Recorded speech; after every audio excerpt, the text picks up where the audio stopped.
前两天，美国副总统万斯在华盛顿举行的美国活力峰会上谈理想的全球化秩序，就是发达国家应该承担高端制造业，发展中国家应该制造中低端的廉价商品，比如一部 iPhone， 应该是加利福尼亚设计，在深圳完成组装，谁都别想越界。但是某些国家在组装的时候也开始学习设计，他们在低端制造业取得成绩后进入高端制造业。美国被两头挤压。 The idea of globalization was that rich countries would move further up the value chain while the poor countries made the simpler things.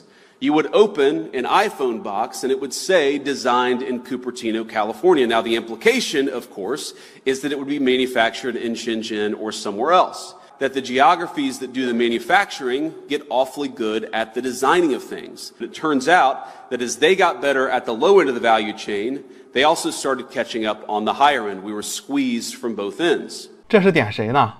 这意思就是美国应该掌握高端制造，造飞机，搞 AI， 而中国就应该继续组装手机，缝牛仔裤，养着你们，对吧？关键是我看评论区竟然还有一些咱们自己的同胞深以为然，他们说人家这才是以人为本，东大就是行业百草枯，卷完自己卷欧美，卷完低端卷高端，损人不利己。兄弟们，大家忘了我们的基本国情了吗？我们有14亿同胞，我们不是北欧的那些小国，出来个阿斯麦或者是垄断某个冷门的行业，就可以让全国人民都躺平。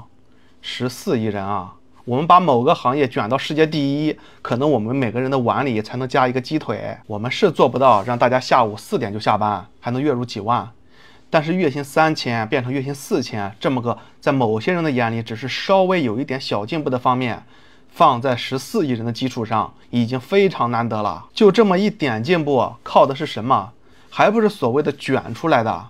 如果我们不去卷，按照欧美的规划老老实实的打螺丝，欧美会养着我们吗？会让我们维持现在的生活吗？月薪3000只会变成2000、1000，7万块的混动比亚迪就没有了，会变成10年前卖17万，零百加速12秒，还只带个小收音机，小的后排腿都伸不开的那个双擎卡罗拉。咱们好日子没过几年，别忘了尼克松的话，世界上的资源是有限的，也别忘了奥巴马说的，让中国人过上美国人的日子将是世界的灾难。这也是我们和老美的根本矛盾，我们只有把美国人卷成灾难，这样我们才能有好日子过。咋的？人家自己都知道资源有限，都知道不能让我们和他们过上一样的生活，你还真相信只要不卷大家都能过上好日子？哪套？中国小心翼翼的走到今天真的太难了，千万不要被忽悠的自掘坟墓。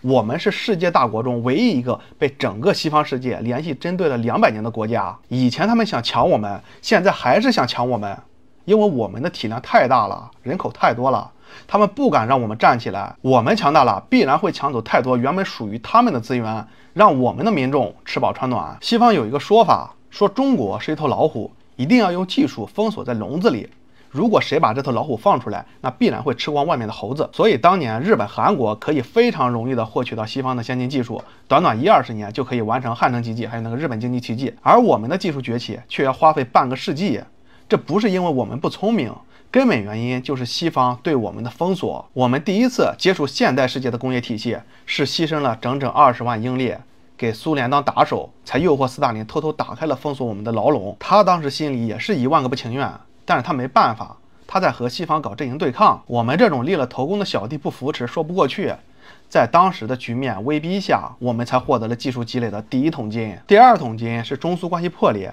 我们双方在边境展开对峙，中国把苏联扶持的越南也揍了一顿，算是替老美出了他在越战时吃亏的那一口气。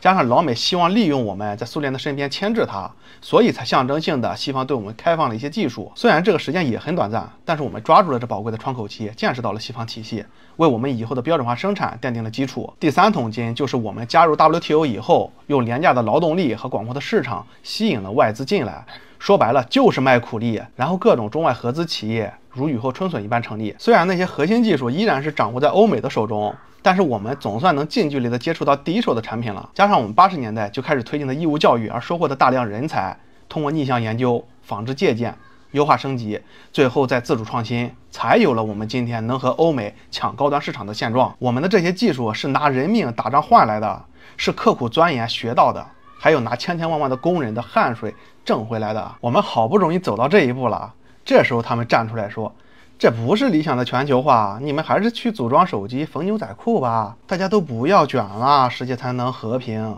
放屁！不服就来打。就他们那个品行，能打得过早就动手了，也不会整天在这喊话，在这洗脑了。